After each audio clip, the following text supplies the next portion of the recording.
In December of 2005, after a highly successful Japanese tour, the Sonny Rollins group returned to the studio for the first time in 5 years to record for his own label, Doxy Records.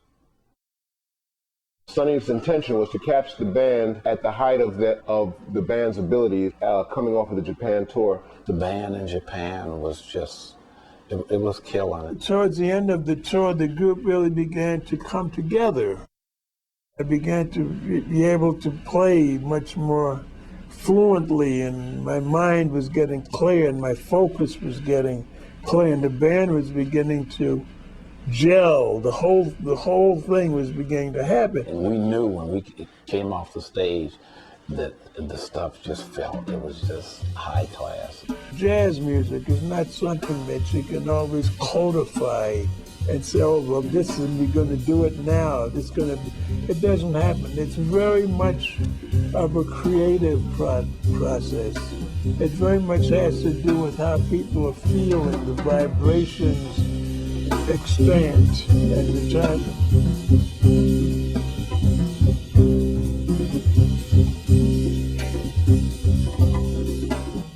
We just sounded good enough to go in the studio right then, playing. Years going by, I remember we would go in and when we used to cut out in California, you know, we would go and we'd do a take, and everybody would come into the booth, you know, into the control room to listen back to what it was, and Sonny would stay out in the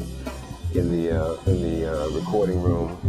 He didn't want to hear anything. He didn't want to even listen to the playbacks of anything. He's taking a much more hands-on position with it.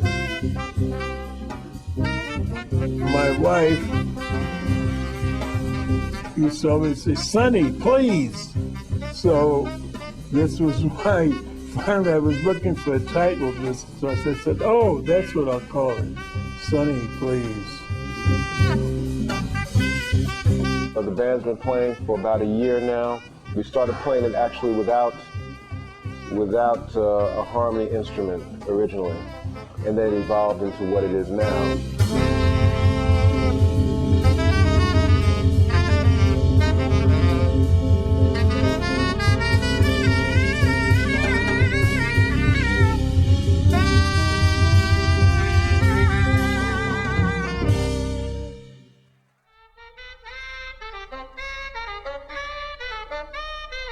As a youth, listening to these radio shows, there was a show on called Mr. Keen, Tracer of Lost Persons. Ladies and gentlemen, Anison and Colinos present Mr. Keen, Tracer of Lost Persons, one of the most famous characters of American fiction and one of radio's most thrilling dramas. It was a quite popular show, Mr. Keen, Tracer of Lost Persons. And that same song, Someday I'll Find You, of course, that was a quite obvious theme song. Again, I like that melody, and I had an opportunity once I got my own band to play all of these songs from my memory. So I get a reputation of playing unusual material, but that's where it all comes from.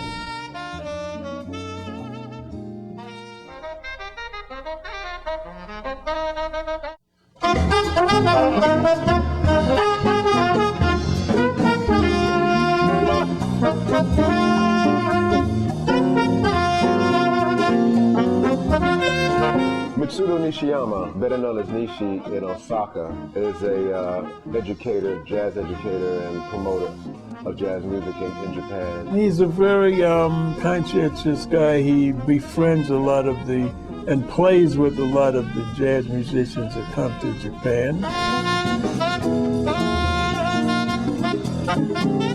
He also has a school of young Japanese kids learning to play jazz. So he's really a supporter of the music. Sonny wrote it during the Japan tour while we were on the road, and the night that we got to Osaka, in the sound check, Sonny brought the tune out and asked us to run it down. I said, well, let's do it, yeah, what do you guys think of that? He said, let's do that one tonight. And we did, and of course it's a real hot blues.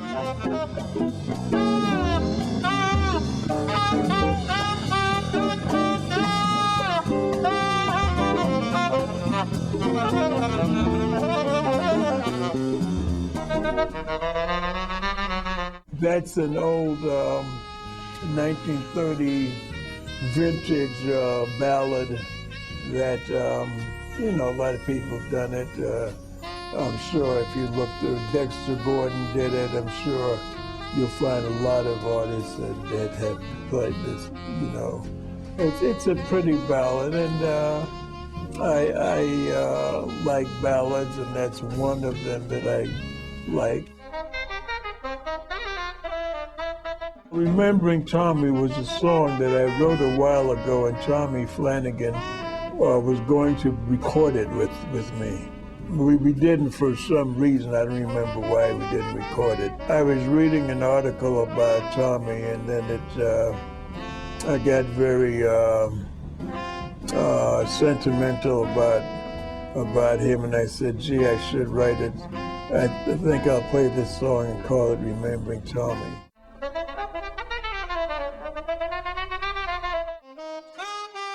I spent my youth going to the movies on Saturday and listening to the radio every day. Serenade was a melody which introduced some kind of radio show. I always remember that melody, and I sort of liked it. I said, gee, I'd like to play jazz on that melody, extemporize on it. As with everything else, it's a work in progress.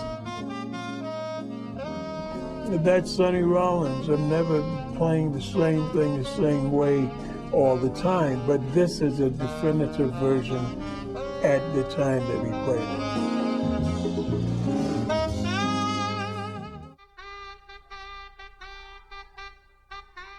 it. There used to be a dance hall in Harlem, East Harlem, or what came to be known as Spanish Harlem.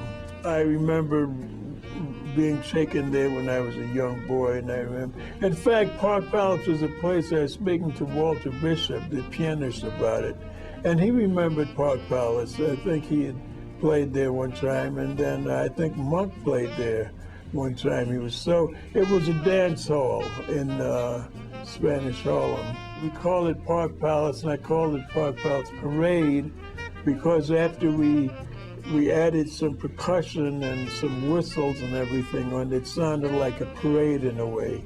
So I just put the two together.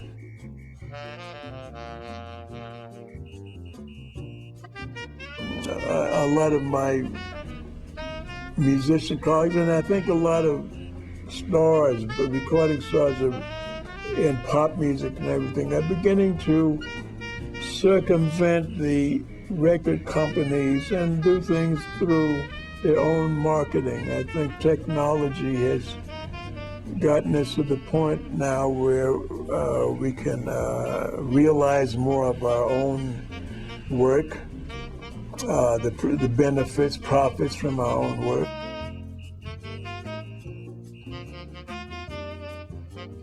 There's a bigger picture out here, which that's what I want to try to understand. That's the point that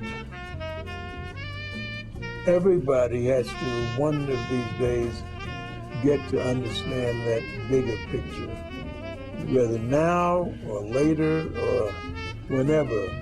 So that's what I'm trying to do, and that's I'm quite content, really.